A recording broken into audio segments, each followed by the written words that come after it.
Hi, my name's Jovan, and today I'll be doing a breakdown with some tips and tricks on how I made my recent Spider-Man short in one of these corners. There'll also be a link in the description and it'll be linked at the end of the video as well. So the short that I made, if you haven't seen it already, was a 45-second or so little Spider-Man cinematic short. It gives kind of a PS5 Spider-Man game cinematic vibe. That's mainly because of the textures and some of the shots that they use. But I just had a lot of fun doing it. And obviously with the recent Incredible Spider-Man movie coming out, I wanted to have a go at doing something like that. I'm gonna try and make some like Spider-Man real life stuff as well too, if I can figure that out. I've seen some incredible stuff online. So I wanna try and make some things like that. I made this short entirely in Unreal. I've got the links to the two models that I used down in the description, the one for New York and for the Spider-Man character. And I just wanted to show how with very little models and like input, you can really make something that looks quite fun and quite cool with not too much time going into it. It took me about maybe a day and a half to do this, which is, you know, obviously I've had a lot of practice beforehand doing this kind of stuff, but it's, you know, if you give it some time, you can make some things that look really, really, really cool. So the first thing that I've learned when making these like cinematic style videos is to figure out your framing, because framing is the most important thing when it comes to making your shots look nice. I didn't actually have that much to work with for this short, so framing was even more important than usual, because I actually had to just make the stuff in the shot look as good as possible and try and make the stuff that wasn't as good still look passable and good. So for example, there were only actually two assets in the film. There was the New York set, which is like a low poly, low texture quality version of New York. And there was also a model of Spider-Man, which was rigged on Mixamo, so the rig wasn't perfect. And it was just using Mixamo animations. So to actually make this short, I had to make sure that every single action and movement that my character made throughout the city was intentional. And you do this with framing. So a great way to start when making these cinematic shorts is to have some good reference points or reference videos. Now, I was really lucky in the fact that there are a ton of reference points for Spider-Man films, and even if I just wanted to find like cinematic superhero kind of shots, I can find that online very easily. So I could use some of those as my inspiration. I really like some of like the opening slow shots that you'll see of superheroes like having their moment on top of a building. So I wanted to take some of those into my shots, and I also wanted to have that like really fast swinging sort of first person action hero shot that you see in like the Andrew Garfield Spider-Mans, and that you see with a few of the shots with Tom Holland as well, with that like first person, almost like you've got a GoPro on their back feeling. Because I felt that really like brings you into the scene and helps it come to life a lot better. So the first thing I'll do when I'm setting up my shots in Unreal Engine is that I'll import like a cinema camera, and I will add that and drag it down into my sequencer.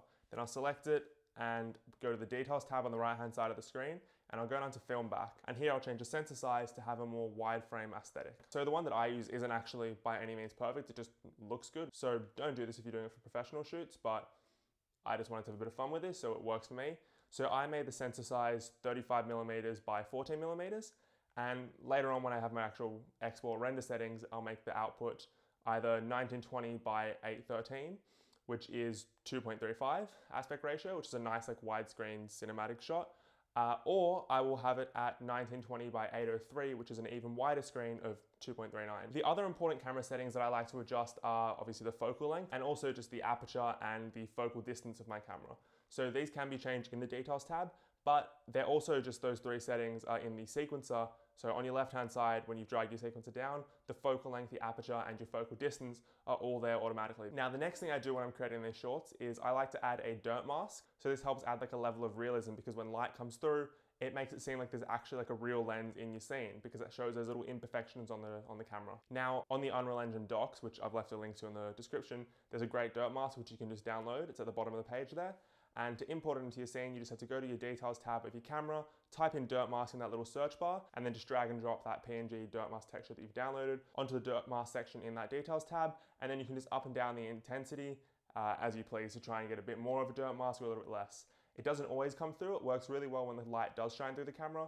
In this short, you can't see it as much, but in some of the previous ones that I've made, it really adds that difference, because it seems like there's like a few like imperfections on the lens that's like hard to replicate in 3D without one of these masks. I also love to add a bit of chromatic aberration at times. So this is like a bit of fringing on the outsides. It really shows like a little bit of like lens defects, which is, it's quite nice. I also found that in this short in particular, it helps center the audience's eye on like the actual character in the frame. So when the background is like both out of focus and kind of fringing, it makes you really want to like narrow in on the action and what's happening and not kind of worry about the lower quality background information. So to do this, you just go into the details tab like you did with the dirt mask, type in chromatic aberration, make sure you've ticked it on, and you can just adjust it here, and you can have the offset as well to say like how far in and out you want the actual chromatic aberration to be. So I just do this until something looks nice. I also just like to go through that details tab to see if I can find anything new and fun to play with. So you'll find some cool stuff that will have a great direct effect on your shots. You can change the vignetting, you can change the exposure, you can do some color grading from here. You can add bokeh by adding like a little bit of lens flare as well. You can do so much in this tab alone just to increase like the realism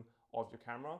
And just playing around with that can really help boost these like shots to make them really, really nice and like grounded in reality. Now, another really key point that I've learned is you want to make sure that the camera moves are like reproducible in real life. Now, obviously with a shot like this with Spider-Man swinging through the city, it's a little bit more difficult to do that, especially when you're doing those like kind of GoPro style shots. But at least for your establishing shots, you don't want the camera to be doing anything like wacky and crazy because it'll really pull the viewer out of that experience. So if you have it where the camera's like just doing like pans and tracks and tilts, and it's just doing like movements which are actually repeatable in real life, that'll really help like increase the cinematic natures of your shorts because people will see it and they'll be like, yeah, that's like nice and smooth and it's not too jittery and it'll look quite realistic and really help you just elevate that level of cinematography in your 3D renders. So this is now a breakdown of one of my shots, and as you can see, it's supposed to be a swinging through the city kind of shot, but since I actually don't know how to make webs in Unreal Engine, and then creating them in Blender and like comping them in with After Effects on Nuke would just be a bit too much work for this short, I decided to frame around it, which I hope worked off in the piece. I thought it worked pretty well, but obviously if I could show webs, you could add that extra level of like realism to really have Spidey like swinging through the scenes. But for this, I think it worked well. So when I make my shots, I like to like frame it when I'm inside the actual camera view. And then to make sure that it could actually work and be real in real life, I like to go back into perspective view and see what the camera move is actually doing. So for this shot in particular, it's a little bit difficult because it's such a big move, but you can still see the camera is following one like track. So Spider-Man's moving down and swinging and the camera is just going down on one track. So it would be like realistic if you were doing this on a soundstage itself. Where it comes to shots where I wanted the Spider-Man character to stand on a building, obviously with the buildings not being high quality enough, I kind of wanted to frame around his legs a little bit. So you can see in shots like this that you don't actually ever see his feet. And if I was to zoom out, you'd see he's actually just standing in midair above New York. But then when I blur out the background a bit and do this movement and do this framing, and you're focusing on the character itself, you're not really realizing what's under his feet because you just expect there to be ground there. So that's another little like hack you can use in these kind of shorts. Not everything has to be perfect behind the scenes. It's whatever's shown in front of the camera that helps make these things look really good. Another good thing that I like to use when I'm doing these kind of solo person shorts like this is I like to blur out the background quite a bit because it makes you really focus in on the character that you're working with. Obviously there are shots where you want to see the whole establishing environment, which can be really, really important. Like there is the one where you're going from behind Spider-Man and you can see the whole city and it's got some nice parallax to it because of that movement. But for most of them, I did like to actually have a little bit of blurring on the background so you could really focus in on the main character himself. Now, I'm gonna run you through how I made one of these shots from start to finish. So what I did with this model is I found a model of Spider-Man from Sketchfab. I found this New York City model from a plugin called Vitruvio, but I didn't actually use a plugin. They just had like a test model of New York, which you could download and drag into Unreal. And from there, I just loaded up the scene of that, imported the camera, downloaded a Spider-Man model off Sketchfab and uploaded that to Mixamo. Found a bunch of really cool swinging hero assets, which I feel were made for Spider-Man. If you see here, they're perfect for him. Downloaded a whole bunch of those and then imported them into my Unreal scene. So then I had about 10 different animations of Spider-Man doing different movements, like some idle ones, some swinging, some backflips and some lands, just enough to actually make the short work. Then what I do is I would drag the Spider-Man character into the scene, then drag him into the sequencer and press animation and select which animation I wanted to choose.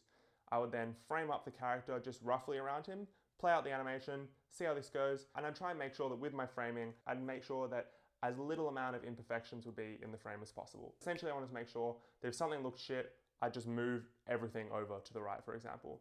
So if I'm looking at a building and I don't quite like that, I just move my Spider-Man model and my camera and try and reframe that again. With shorts like this, especially working in Unreal Engine, a benefit of Unreal is that it's all like rendered pretty much in real time. So you can see what your movements look like really nicely in real time.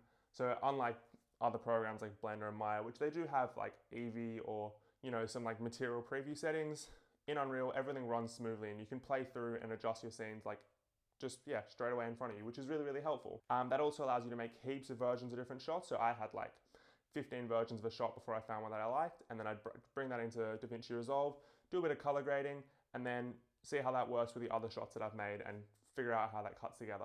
The final step, and arguably most important, is the music. Now, I did try and compose my own music for this, but I realized that wasn't going well. So I went on to a few different sites. I tried to use Epidemic Sound for a bit, but my license has expired. But instead I chose something from YouTube Audio Library, which is pretty good. There's thousands of songs, and I just typed in like a superhero kind of adventure vibe, and it came with this song, and I thought it worked pretty well. I did a bit of trial and error with different songs and eventually found that one, and this one seemed to fit the mood the most. Then just obviously piecing that together in DaVinci, rendering it out, and uploading to YouTube, which is what you saw the other day. Making these shorts, it seems like it's difficult in the whole world away, but if you watch someone like Cinematic Captures, you can see that a lot of the shots, especially when you're doing these cinematic ones, they're not grand, massive movements. They're all very like slow paced, just very like nice things where you can kind of focus on either the scenery or the characters themselves. So in my one, I mainly wanted to have the characters themselves being focused on, with the scenery just there to like, emphasize where he actually is. But with some of the other shots that you can see from this guy from Cinematic Captures, who I really recommend checking out that channel, they've got some amazing work. You can really see that these like really slow moving shots are the most beautiful ones because you really get a sense of space and you can actually feel the characters in the space that they are. Unlike a Michael Bay Transformers movie where you don't really know what's going on, it's just a whole bunch of quick cuts. Things can look a lot better if you just slow down, take your time, and focus on what's going on in the shot instead of trying to jump around too much. And that's pretty much it. I've linked the 2 models that I use down below so you can download them and play around with them as you wish. I fully encourage anyone who's learning Unreal, just jump on and try something like this. I have that all too common issue of starting a project and not really finishing it, and I'm sure a lot of you have that as well.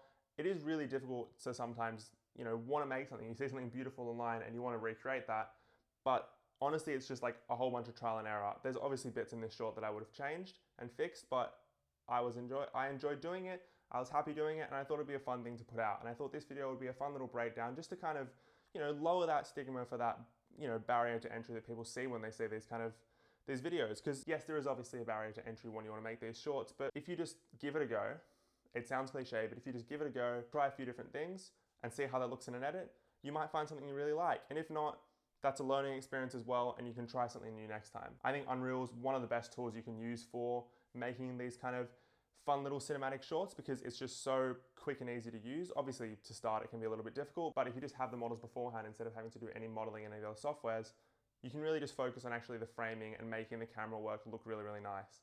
And obviously adjusting the colors and the lighting and this and that as well. So yeah, that's essentially the video. I just kind of wanted to explain what was going on, explain how I did it, and why I did it. It was just a really fun little side project that I wanted to have a go at. So I wanted to say at the end of this video, thank you to everyone for watching. Thank you for the past year especially. It's been an amazing 6 or 7 months that I've been doing this. I wanted to thank everybody who's watched from the start or watched from today or wherever your journey's been. I've had an incredible journey doing this channel. I'm so keen to continue this throughout the new year and throughout all of 2023 and beyond. I wanted to especially thank everyone who likes, comments, and subscribes because it's really motivating to see, just people actually enjoying and learning things from the content that I produce. Once again, if you have any questions or comments, please do leave them down below. If you want a video to be made, I can take a look at that and try and figure it out and make a video on that myself. So, it can be easier for people in the future.